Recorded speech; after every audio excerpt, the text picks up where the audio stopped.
ஹல்லேலூயா. கர்த்தர் நல்லவர். கர்த்தர் பெரிய காரியங்களை செய்கிறார்.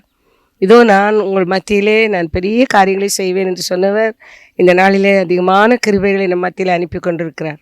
ஆகவே இந்த நல்ல அருமையான வேளையிலே மீண்டுமாக இந்த ஒளிபெருக்கின் மூலமாக உங்களை சந்திப்பதிலே நான் மிகுந்த மகிழ்ச்சி அடைகிறேன். ஆண்டவராகிய இயேசு கிறிஸ்துவின் நாமத்திலே நற்செய்தி எழுப்புதல் ஊழியத்தின் சார்பிலே உங்கள் யாவருக்கும் என் அன்பான வாழ்த்துதலை கொண்டு வருகிறேன். கர்த்தர் நல்லவர். ஹல்லேலூயா. ஆண்டவராகிய இயேசு இந்த பூமியிலே நமக்காக இறங்கி வந்து நம்மை மீட்கும்படியாக, நம்மை ஆசீர்வதிக்கும்படியாக, நமக்கு சமாதானத்தை கொடுக்கும்படியாக தேவன் நமக்கு பெரிய காரியங்களை செய்திருக்கிறார். ஆகவே இந்த நாளிலே இதை குறித்து ஒரு நல்ல அருமையான ஒரு பெண்மணியை குறித்து நம்ம இன்றைக்கு பார்க்க போகிறோம். இந்த நாளிலே அந்த பெண்மணியின் மூலமாக நிறைய ஆசீர்வாதங்கள். ஆகவே இந்த நாளில் அது மட்டும் இல்லை, நம்ம வாழ்க்கையிலும் அப்படிப்பட்ட ஒரு ஆசீர்வாதம் நமக்கு தேவை. இந்த நாளில் அநேகர் அந்த ஆசீர்வாதங்களை நாடி என்ன செய்கிறாங்க, என்னெல்லாமோ செய்துட்ருக்காங்க. கர்த்தர் நிச்சயமாக பெரிய காரியங்களை செய்வார். அவனுடைய கரத்தில் நம்மளை தாழ்த்தி ஒப்பு கொடுப்போம். அவர் சொல்கிறாரு, இந்த நாளிலும் விசேஷமாக நம்ம என்ன செய்வோம், ஆண்டவருடைய கரத்தில் ஒப்பு கொடுத்து, ஆண்டவரே நாங்கள் இதுவரையிலும் நாங்கள் எவ்வளவோ செய்திகளை நாங்கள் கேட்குறோம். டெலிவிஷன் மூலமாக, நேரடியாக, இன்னும் நிறைய ஊழியக்காரர்களுடைய சபைகளில் இவ்வளோ காரியங்கள், இன்னும் நிறைய செய்திகளை நம்ம கேட்குறோம். ஆவிக்குரிய இன்றைக்கி பாருங்கள், லட்சமாக ஜனங்கள் ஒவ்வொரு இடங்கள்லையும் கூடி அந்த சமாதானத்தையும் ஆரோக்கியத்தையும் ஆசீர்வாதங்களையும் பெற்றுக்கொள்கிறதுக்கு ஓடி வர்றாங்க. இன்றைக்கு அந்த எழுப்புதலின் நாட்களுக்குள்ளாக நம்ம வந்துட்டோம். ஒவ்வொருவருடைய தனிப்பட்ட வாழ்க்கையிலும் ஒரு எழுப்புதல் கட்டாயம் தேவை. என்னுடைய வாழ்க்கையில், உங்களுடைய வாழ்க்கையில், நம்ம குடும்பத்தில், நம்முடைய இருக்கிற வேலை ஸ்தலங்களில், நம்முடைய சபையில் ஒரு எழுப்புதல் கட்டாயம் வரணும். ஒரு எழுப்புதல் என்றால் நம்ம வாழ்க்கையில் எதற்காக நம்ம நாடி நம்ம ஆண்டுடைய சமூகத்தில் தேடி ஓடி வர்றோமோ அந்த காரியங்களிலே ஜெயம் பெறுவது, அந்த காரியங்களிலே நாம் ஜெயம் எடுப்பது ஒரு பெரிய காரியம். நமக்கு ஆவிக்குரிய சகல ஆசீர்வாதங்களினாலும் தேவன் நம்மை நிச்சயமாக இந்த நாளில் நிரப்புவார்.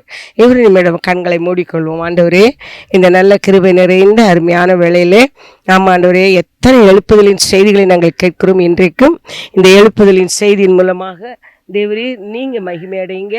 என் வாழ்க்கையில், எங்கள் குடும்பத்தில் ஆமாண்டவரே ஒரு பெரிய எழுப்புதல் உண்டாகணும். எனக்கு அந்த சமாதானம் தேவை, எனக்கு அந்த ரட்சிப்பு தேவை, எனக்கு இந்த ஆசீர்வாதம் தேவை ராஜா. அதற்கு என்னை தாழ்த்தி ஒப்பு கொடுக்கிறேன் என்று சொல்லி நாங்கள் எங்களை ஒப்பு கொடுக்கிற ஒவ்வொரு பிள்ளைகளையும் கர்த்தர் ஆசீர்வதிப்பீராக. இயேசுவின் நாமத்தில் பிதாவே, ஆமேன், ஆமேன். கர்த்தர் நல்லவர். ரொம்ப சந்தோஷமான நேரம் இது. இந்த நாளிலும் உங்கள் மத்தியிலே இந்த செய்திகளை கொண்டு வருகிறது நான் மிக்க மகிழ்ச்சி அடைகிறேன். இங்கே ஒரு பெண்மணியை குறித்து நம்ம பார்க்கிறோம். இந்த பெண்மணி என்ன செய்கிறா, என்ன பண்ணாங்க அப்படின்னு சொல்லி பார்க்கும்பொழுது, லூக்கா எழுதின சுவிசேஷம் 7ஆம் அதிகாரம் 50வது வசனத்தில் ஆண்டவராய் இயேசு இந்த மகளை பார்த்து பிளஸ் பண்ணுறார். பாருங்க, இயேசு இதெல்லாம் நடந்த சம்பவம். இதில் எழுதியிருக்கிறது எல்லாமே சத்தியம், உண்மை, நடந்த சம்பவங்களை தான் இதில் எழுதியிருக்கிறோம். நம்ம டெலிவிஷனில், யூடியூப்பில், நம்ம இந்த இதிலெல்லாம் நம்ம பார்க்குறது, கேட்குறது எல்லாமே வேதத்தின் அடிப்படையில் நடந்த சாட்சிகளை தான் நம்ம என்ன செய்கிறோம் குறித்து நம்ம தியானித்து நம்ம என்ன செய்கிறோம், நமக்கு ஆசீர்வாதமாக்கி கொள்கிறோம். இன்றைக்கு லூக்கா 7ஆம் அதிகாரம் 50வது வசனம். லூக்கா எழுதின சுவிசேஷம் 7ஆம் அதிகாரம் 50வது வசனத்தில் ஆண்டவராய் இயேசு ஒரு ஸ்திரியை பார்த்து ஆசீர்வதிக்கிறதை பார்க்கிறோம். அவர் ஸ்திரியை நோக்கி, உன் விசுவாசம் உன்னை ரட்சித்தது, சமாதானத்தோடே போ என்றார். இந்த மகள் ஒரு பாவியான ஒரு ஸ்திரீ. இந்த மகளை குறித்து என்னுடைய முன்பகுதிகளில் நம்ம பார்க்கும் பொழுது, அவள் ஒரு பாவியான ஸ்திரீ. அவள் அவள் ரொம்ப அழுதுகிட்டே தான் இருப்பாப்புல. அந்த சம்பவங்களெல்லாம் பார்க்கும்போது அவள் அழுது கொண்டிருந்தாலும் தான் போட்டிருக்குது. அந்த ஸ்திரீயை நோக்கி அவர் சொல்கிறாரு, உன் விசுவாசம் உன்னை ரட்சித்தது, நீ சமாதானத்தோடே போ என்றிருக்கிறார். உன் விசுவாசம் உன்னை ரட்சித்தது, நீ சமாதானத்தோடே போ. அப்போ இந்த இவளுக்கு என்ன தேவையாக இருந்திருக்கு, சமாதானம் இல்லை. அவள் வாழ்க்கையில் சமாதானம் இல்லாமல் அவள் அழுதுகிட்டே இருக்கிறாள். என்னத்தினாலலாம் சமாதானம் கிடைக்காது. வியாதி வரும்போது நம்ம சமாதானத்தை இழந்து போகிறோம். குடும்பத்தில் பணப்பிரச்சனைகள் வரும்பொழுது நம்ம சமாதானத்தை இழந்து போகிறோம். குடும்பத்தில் கணவன், மனைவி, பெற்றோர், பிள்ளைங்க குடும்பத்தில் பிரச்சனைகள் வரும்போது, பிரிவினைகள் வரும்பொழுது அந்த சமாதானத்தை இழந்து போகிறோம். குழந்தை இல்லாமல் இருக்கும் பொழுது அந்த சமாதானத்தை இழந்து போகிறோம். சமாதானத்தை தேடி இருக்கிறோம் ஆண்டவருடைய சமூகத்தில். இன்னும் நிறைய காரியங்களில் பாவம் செய்யும்போது அந்த சமாதானத்தை இழந்து போகிறோம். போகிறோம். இந்த பெண்மணியுடைய வாழ்க்கையில் இவளுடைய வாழ்க்கை சரித்திரத்தை நம்ம வாசித்து பார்க்கும் பொழுது இவள் ஒரு பாவியான பெண்மணி என்று சொல்லி பார்க்கிறோம். 7ஆம் அதிகாரத்தில் 37வது வசனத்தில் பார்க்கலாம். 37 முதல் பார்க்கலாம். அதே அதிகாரம் லூக்கா 7ஆம் அதிகாரம் 37வது வசனத்தில் பார்க்கும் பொழுது, அப்பொழுது அந்த ஊரில் இருந்த பாவியாகிய ஒரு ஸ்திரீ அவர் பரிசேயன் வீட்டிலே பந்தி இருக்கிறதை அறிந்து ஒரு பரணியில் பரிமள தைலம் கொண்டு வந்து அவருடைய பாதங்களின் அருகே பின்னாக நின்று அழுது கொண்டு அவருடைய பாதங்களை தன் கண்ணீரினால் நனைத்து தன் தலைமயிரினால் துடைத்து அவருடைய பாதங்களை முத்தம் செய்து பரிமள தைலத்தை பூசினாள். எவ்வளோ காரியம் போட்டிருக்கு பார்த்தீங்களா? இவள் வந்து ஒரு பாவியான பெண்ணு, பாவம் செய்த ஒரு பெண்ணு. ஆனால் அவள் என்ன செய்திருக்கிறா, அவள் இயேசு அந்த வீட்டில் வந்திருக்கிறாருன்னு தெரிஞ்ச உடனே அவருடைய பாதத்தில் வந்து என்ன, அவள் வந்து ஒரு ஸ்திரீ அவர் பரிசேயன் வீட்டிலே பந்தி இருக்குது அறிந்து ஒரு பரணியில் பரிமள தைலம் கொண்டு வந்தாள். ஒரு வெளியேறி பெற்ற தைலத்தை அவள் எடுத்துட்டு வர்றான். அது மட்டும் இல்லை, அவர் முதல்ல அவள் என்ன பண்ணுறா, அவருடைய பாதங்களின் அருகே பின்னாக நின்று அழுதுகிட்டு இருக்கான். அவருக்கு முன்னாடி வந்து அழலை, அவருக்கு பின்னாடி நின்று தேம்பி அழுறான். அதுக்கப்புறம் அவருடைய பாதங்களை தன் பாதத்தில் விழுந்து அழுறா. திரும்ப வந்து என்ன செய்யறா, கண்ணீரினால் அந்த பாதம் நல்லா தண்ணீர் அப்படி நனைஞ்சிருக்குது. திரும்ப அவள் என்ன பண்ணுறா, தன் தன் தலைமயிரினால் முடியினால் அவள் என்ன செய்கிறா, அவர் காலை துடைக்கிறா. ஐயோ, நம்ம கண்ணீரினால் இதை பாதத்தை அழுக்காக்கிட்டோமே என்று சொல்லி அது துடைக்கிறார். அது மட்டும் இல்லை, அந்த பாதத்தை அவர் என்ன செய்கிறார், முத்தங்கள் செய்கிறார். அந்த பாதத்தை முத்தம் செய்து அதுக்கப்புறம் அவர் தன் கொண்டு வந்த பரிமள தைலத்தை அவள் பூசினாள். இதன் மூலமாக அவளுக்கு கிடைத்த ஆசீர்வாதம் தான் இந்த 50வது வசனம்.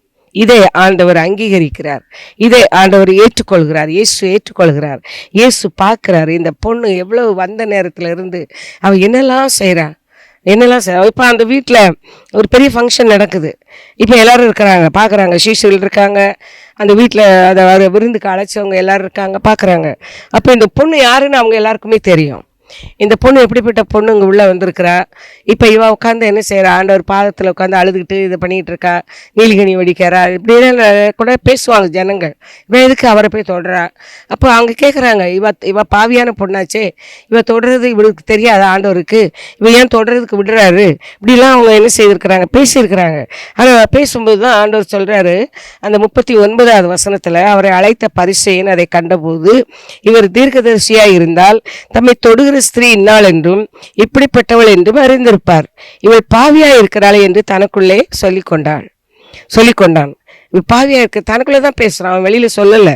ஆனா இயேசு அவனை நோக்கி, இருதயங்களை ஆராய்ந்து அறிகிற தேவன், எல்லாவற்றையும் நம்ம இருதயத்தில் சிந்தனைகள் எல்லாவற்றையும் அறிகிற தேவன் அவர் இயேசு அவனை நோக்கி, சீமோனே, உனக்கு நான் ஒரு காரியம் சொல்ல வேண்டும் என்றார். அதற்கு அவன், போதகரே சொல்லும் என்றான். என்னப்பா, சொல்லுங்கப்பா அப்படின்றான்.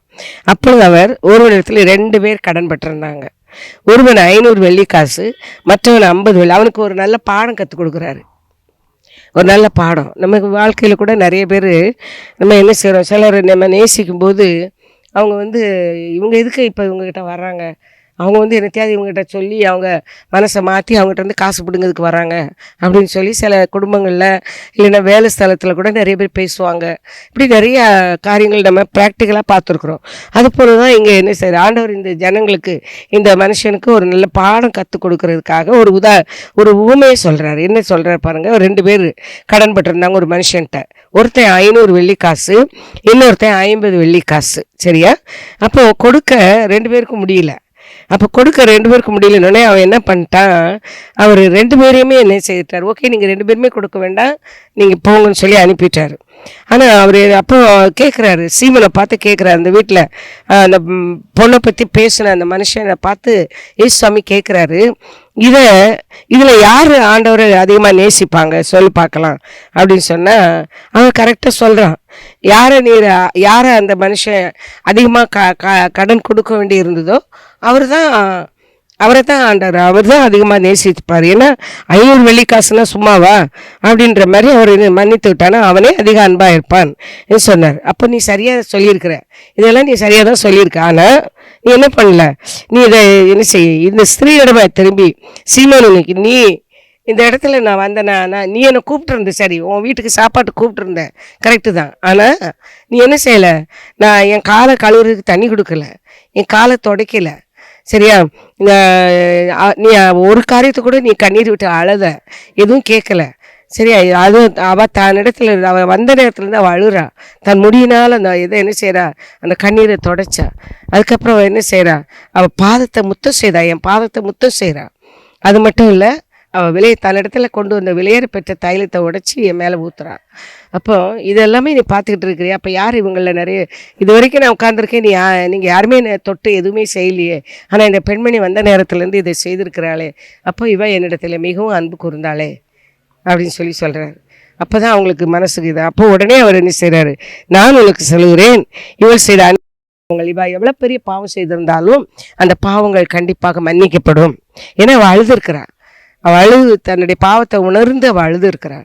அழுது இவள் மிகவும் அன்பு கூர்ந்தாளே, எனக்கு மன்னிச்சிருங்கப்பா, இவனுக்கு கொஞ்சம் மன்னிக்கப்படுகிறது. அவள் மன்னிச்சிருங்கன்னு சொல்கிறதுக்கு அடையாளம் தான் அழுக. அந்த அழுது அது மட்டும் இல்லை, கிரியையில் வெளிப்படுத்திட்டா. கிரியையில் என்ன வெளிப்படுத்தினா, அதை தொடச்சி தன்னுடைய அவர் பாதத்தை முத்தம் செய்கிறார். அவர் பாதம் முத்தம் செய்கிறார். என்னை முத்தம் செய்கிறது வந்து லேஸில் யாருக்கும் வராது. என்ன தெரியுமா, நான் பைபிள் படித்து முடித்த உடனே அந்த பைபிளில் உள்ள வசனங்கள் என்னோட பேசும்போது நான் ஆட்டோமேட்டிக்காக இதை மூடி வச்சுட்டு அதுக்கு முத்தம் கொடுத்துக்கிட்டே இருப்பேன். இவ்வளோ நல்ல வசனங்கள் ஆண்டவர் கொடுத்துருக்காரு எனக்கு சொல்லி அதுக்கு முத்தம் கொடுப்பேன்ப்பா, நீங்கள் உங்கள் வார்த்தைக்காக நன்றின்னு சொல்லி முத்தம் கொடுப்பேன். பாருங்கள், அதுதான் இந்த வசனத்தினுடைய ஆழமான கருத்து. இந்த பெண் அவருடைய பாதத்தில் முத்தம் செய்தாள். ஏனென்றால் வேதம் சொல்லுகிறது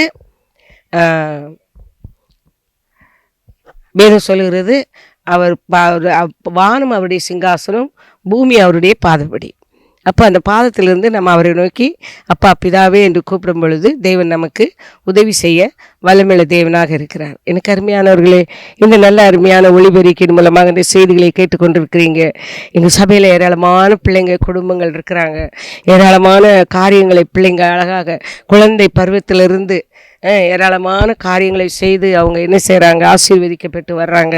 இந்த நாட்களிலும் ஆண்டவர் பெரிய காரியங்களை எத்தனையோ முறை நாங்கள் இந்த செய்திகளெல்லாம் கொடுக்கும் பொழுது பிள்ளைகள் என்ன செய்திருக்கிறாங்க, அதுக்கு தங்களை அர்ப்பணித்து அவங்க சாட்சியாக அவங்க ஆண்டவருக்கு தங்களுடைய வாழ்க்கையை அர்ப்பணிச்சிருக்கிறாங்க. அதில் ஒரு அருமையான இளைஞன் எங்களுடைய சபையில் குழந்தை பருவத்திலிருந்து அவனுடைய சண்டே ஸ்கூல் பருவத்திலிருந்து அவன் தன்னை முழுவதுமாக ஆண்டவருக்கு ஒப்பு கொடுத்து வந்த அருமையான மகன். அவன் வளர்ந்து அவன் வாலிபனாகி அவன் தன்னை முழுவதும் ஆண்டவருக்கு ஒப்பு கொடுத்து அவன் ஞானஸ்தானம் பெற்று இன்றைக்கு அவன் சாட்சியாக இருக்கான். அவனுடைய சாட்சிகளையும் நம்ம இந்த செய்தி பிற்பாடு நம்ம கேட்க போகிறோம். கர்த்தர் நிச்சயமாக பெரிய காரியங்களை அவர் செய்வார். ஆகவே நீங்கள் இந்த நாளிலே இந்த வசனத்தின்படி கர்த்தர் கொடுத்த அந்த வார்த்தையின்படி, ஆண்டவரே என் பாவங்களை எனக்கு நீர் மன்னிக்கும் பொழுது அவர் நம்முடைய பாவங்களை மன்னிக்கும் பொழுது நிச்சயமாக நாம் அவரிடத்தில் அதிகமாக அன்பு கூறுகிறோம். வீட்லேயும் பாருங்களேன், பிள்ளைங்க தப்பு செய்யும்போது அந்த தப்புகளை பெற்றோர் மன்னிச்சிட்டாங்கன்னா அந்த பெற்றோருக்கு அந்த பிள்ளைங்க காட்டுற அன்பு எவ்வளோ பெருசு பார்த்துக்கிங்களா. எங்கள் அப்பா என்னை அடிக்கலை, நான் பயந்துக்கிட்டே இருந்தேன். எங்கள் அப்பா என்னை தண்டிக்கலை, நான் பயந்துக்கிட்டே இருந்தேன். ஆனால் ஆண்டவர் எனக்கு உதவி செய்தார். அப்போ அவங்க ரொம்ப நேசிப்பாங்க. அதுபோல் அந்த பிள்ளைகளும் அந்த பெற்றோரிடத்தில் அழுது கேட்கும்போது பரவாயில்ல, நீ பயப்படாத, இனி தப்பு செய்யாதுன்னு சொல்கிறாங்க. அதே போல் தான் தாவீது என்கிற ராஜாவை குறித்து நம்ம பைபிளில் பார்க்குறோம். தாவீது ராஜாவுக்கு அவர் ராஜாவாக இருந்தார். அவர் ஒரு நல்ல மேய்ப்பனாகவும் இருந்தார். ஜனங்களெல்லாம் வழி நடத்திக்கிட்டு இருந்தார். ஆடுகளை மேய்க்கிற ஒரு மனுஷனாக இருந்தார். ராஜாவாக இருந்தார். அவருக்கு நல்ல குடும்ப வாழ்க்கை இருந்தது. ஆனால் என்ன பண்ணலை, அவர் என்ன பண்ணிட்டாருன்னா, தன்னுடன் வேலை செய்கிற ஊழியம் செய்கிற இராணுவத்தில் இருந்த ஒரு மனுஷனுடைய மனைவியே என்ன செய்துட்டார், கற்பழித்து அந்த குழந்தையை பெற்றெடுக்க பாவம் செய்துட்டார். பாவம் செய்ததுனால அவருக்கு கிடைச்சது. அவருக்கு அது பாவம்ன்றது கூட அவர் உணரலை. ஆனால் ஒரு தீர்க்கதரிசியின் மூலமாக தேவன் அவருடைய பாவத்தை அவருக்கு உணர்த்தினார். உடனே அவர் உடனே அழுது அந்த பாவத்திலிருந்து சங்கீதம் 51 தன் பாவ அறிக்கையாக அந்த சங்கீதம் 51 முழுவதுமாக எழுதுகிறார். பாவியாக என் மேலே கிருபையாக இறங்கி என்னை மன்னித்தருளும் பான்னு சொல்லி அழுது அந்த 51ஆம் சங்கீதம் முழுவதிலும் தன்னை அர்ப்பணிக்கிறார். உம்முடைய நல்ல ஆவி என்னை செம்மையான பாதையில் நடத்தட்டும், உம்முடைய பரிசுத்த ஆவியின் சந்தோஷத்தை எனக்கு திரும்பவும் தாரும் என்று சொல்லி அழுது கேட்குறாரு. தேவன் அவரை பார்த்து சாட்சி சொல்கிறாரு.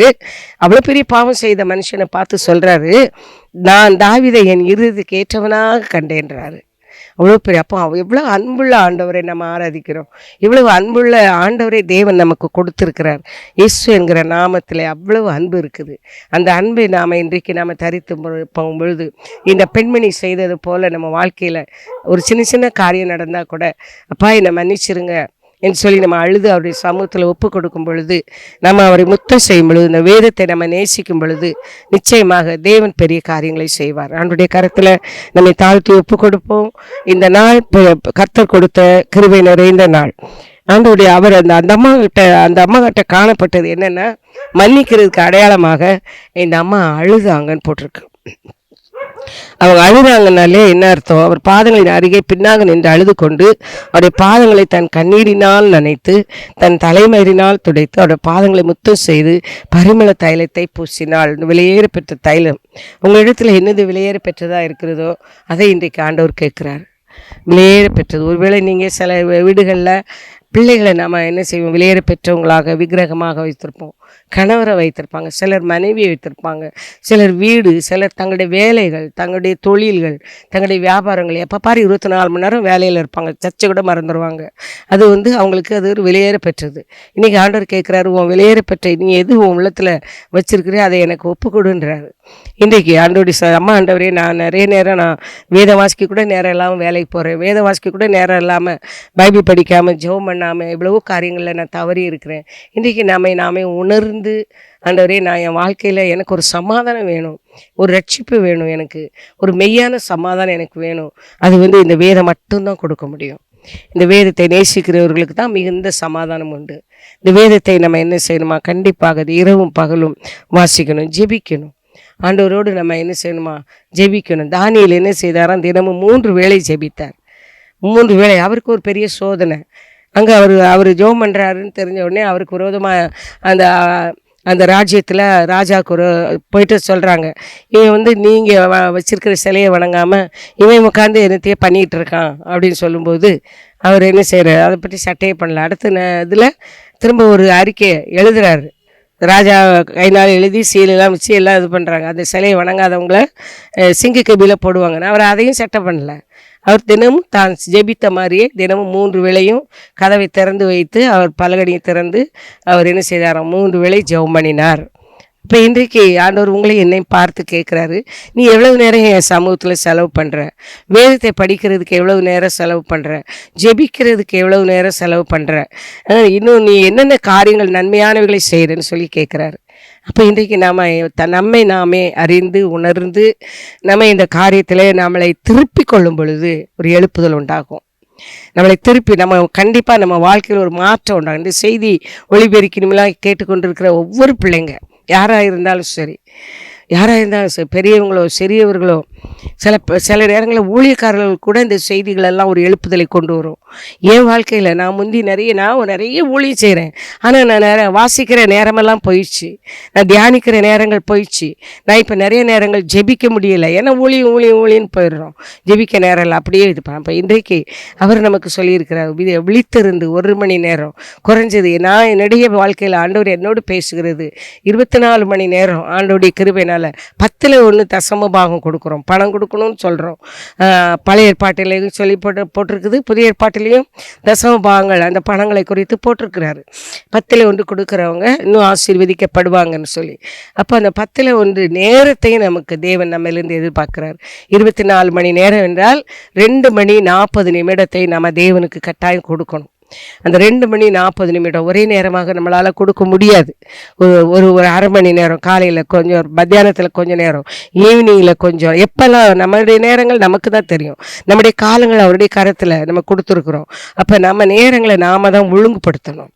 நம்ம வீட்டு காரியங்களெல்லாம் நம்ம ஒழுங்குபடுத்தி தேவனோடு நம்ம நெருங்கி உறவாடுவதற்கு, பேசுவதற்கு, வாசிப்பதற்கு, இன்னும் நம்மளை சரிப்படுத்தி கொள்வதற்கு நம்ம நேரங்களெல்லாம் ஒதுக்கி நம்ம செயல்படும் பொழுது நிச்சயமாக தேவன் நமக்கு என்ன செய்வார்?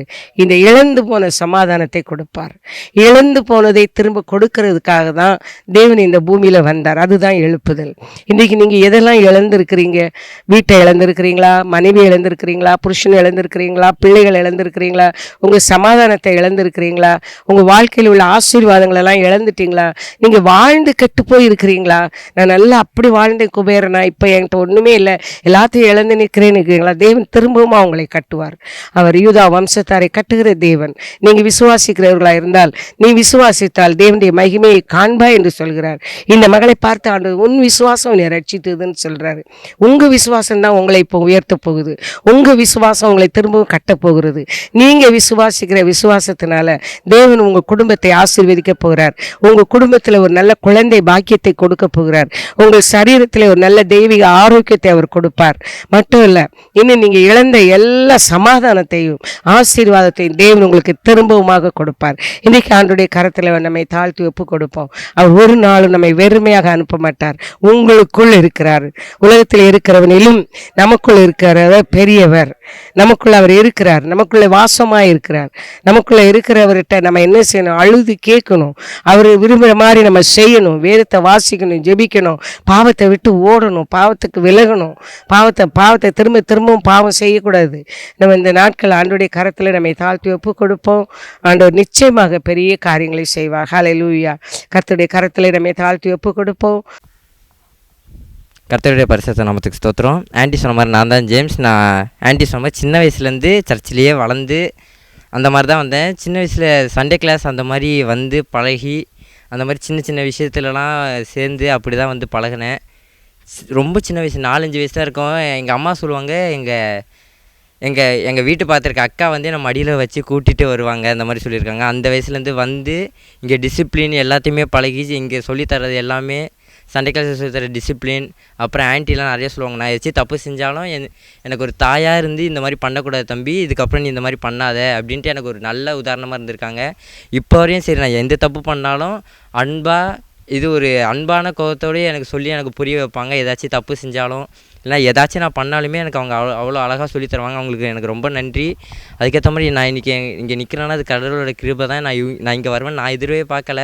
நான் இங்கே வந்து நின்று நான் அந்த மாதிரி ஒரு மெசேஜ் கொடுப்பேன், நான் உங்ககிட்ட பேசுகிறேன் அப்படின்றதே ரொம்ப சந்தோஷமாக இருக்குது, பெருமையாகவும் இருக்குது. நான் உங்களுக்கு ஒரு உதாரணமாக இருக்கேன் அப்படின்றதுக்கும் நீங்கள் சர்ச்சை தயவு செஞ்சு விடவே விடாதீங்க. நான் சர்ச்சுக்கு வந்து இவ்வளோ சின்ன பையன்லேருந்து வளர்ந்ததுனால தான் இப்போ நான் இப்படி ஒரு பெரிய பையனாக வந்து நின்று உங்கள் முன்னாடி நான் பேசிகிட்டு இருக்கேன். அதனால் சர்ச்சை மட்டும் தயவு செஞ்சு விடவே விடாதீங்க. சர்ச்சு தான் நம்மளுக்கு ஒரு ஆலயம். நீங்கள் சொல்லலாம், நாங்கள் சர்ச்சுக்கு இந்த ஞாயிற்றுக்கிழமை மட்டும் தான் வருவோம், அது மாதிரி தயவு செஞ்சு பண்ணாதீங்க. ஞாயிற்றுக்கிழமை மட்டும் தான் வருவோம், அந்த ஒரு நாள் மட்டும்தான். அதையே நிறைய பேர் நீங்கள் விட்டுடுறீங்க. இது வேலை இருக்குது இல்லைனா அப்படி போயிடுறோம், சர்ச்சு தானே அடுத்த வாரம் போய்க்கலாம், அது அசட்டையே தயவு செஞ்சு பண்ணாதீங்க. அசட்டை பண்ணிங்கன்னா அது பெரிய இதாக கூட முடியலாம். அதனால் அது மட்டும் தயவு செஞ்சு பண்ணாதீங்க. நான் சின்ன வயசுலேருந்து சொன்ன மாதிரியே அந்த 4-5 வயசுலேருந்து வந்தது தான். அப்படியே வந்து கொஞ்சம் கொஞ்சமாக வளர்ந்து இப்போ 9th முடிச்சு 10th போகிறேன். பார்க்க அப்படி இருக்க மாட்டேன், ஆனால் 9th முடிச்சு 10th போய் இப்போ நான் உங்கள் முன்னாடி பேசுனா அது கர்த்தருடைய கிருபை மட்டும்தான். நான் நிறைய எனக்கு ஆக்சிடென்ட்லாம் நடக்க இதாக இருக்குது. ஒரு வாட்டி 7th ஸ்டாண்டர்ட் படிக்கிறப்ப நான் கிராஸ் பண்ணுறேன், ஒரு பைக் வந்து இடித்து ஏரில் போய் இடிச்சிட்டேன். நான் போய் தரையில் விழுந்துட்டேன். ஆனால் எனக்கு காயங்கள் அவ்வளோ கம்மியாக இருந்தது. முட்டியில் மட்டும் லேசான ஒரு உராய்வு தான். ஆனால் என்ன நினச்சாங்க, எல்லா பசங்களும் என்ன நினச்சாங்க, கன்ஃபார்ம் இதாக இருக்கும், கை ஏதாச்சும் உடஞ்சிருக்கோன்னு நினச்சாங்க. அதுலேருந்துலாம் காப்பாற்றினார். அதோட என் ஸ்கூலில் என்னை ஏஎஸ்பியில் ஆக்குனார். அது இன்னுமே எனக்கு ஒரு ஷாக்கிங்கான விஷயம் தான். நான் 6வதுலேருந்து ரொம்ப வாஞ்சியாக இருந்தேன், இந்த மாதிரி ஏஎஸ்பிஎல் ஆகணும் அப்படின்ட்டு. இந்த மாதிரி ஏஎஸ்பிஎல் ஆகிறதுக்கு அந்த எல்லா இதுவுமே இருக்கணும் அப்படின்ட்டு நிறைய பேர் சொன்னாங்க. ஆனால் நான் கர்த்தரை நம்பினேன். இந்த மாதிரி ப்ரேயர் பண்ணிட்டு அந்த 6th நான் ரொம்ப ப்ரேயர் பண்ணிட்டுருந்தேன். அதுக்கேற்ற மாதிரி நான் 9th வந்து ஒரு செகண்ட் டேர்ம் அப்போ சும்மா நடந்து போயிட்டு இருந்தேன். நான் தான் ஜஸ்ட் நடந்து போயிட்டு இருந்தேன். அதோட ஒரு சாவி எடுத்துன்னு வரணுன்றதுக்காக ஒரு மேட்டருக்காக போயிட்டு வந்துட்டு இருந்தேன், அந்த ரூம் சாவி. அப்போ வந்து என்ன ஆச்சுன்னா, ஹெச்எம்எஸ் பார்த்தாங்க, இவன் நடவடிக்கைலாம் கொஞ்சம் நாளாக பார்த்துட்டு இருந்தாங்க. பார்த்துட்டு இந்த மாதிரி என்கிட்ட சொன்னாங்க, உனக்கு இந்த மாதிரி ஆசை இருக்கா அப்படின்னு அவங்களே கேட்டாங்க. அதுக்கேற்ற மாதிரி நான் இருக்குது, ஆனால் என்ன பண்ணுறதுன்னு தெரில அப்படின்னா, நீங்கள் வந்து ஃபஸ்ட்டு அவங்ககிட்ட பேசு. சப்போஸ் உங்களுக்கு பிடிச்சிருந்தது, இதுக்கு மேலே நீ கண்டினியூ பண்ணுறேன்னா கண்டினியூ பண்ணு. ஏன்னா நீ பண்ணுறது எல்லாமே கரெக்டாக இருக்குது, நீ கரெக்டான வழியில் நடக்கிற, இந்த மற்ற பசங்க மாதிரி வேறு எந்த இது பழக்கமும் இல்லாமல் நல்ல வழியாக நடக்கிறேன். நான் டீச்சர்ஸ்கிட்டையும் கேட்டேன், உனக்கு டீச்சர்ஸ்கிட்ட ஒரு நல்ல பேர் இருக்குது, இந்த மாதிரி இருந்தேன்னா நீ கன்ஃபார்ம் வர இது இருக்குது, நீ பேசுகிறதுமே நல்லா இருக்குது, நீ இந்த மாதிரியே பேசு அப்படின்னாங்க.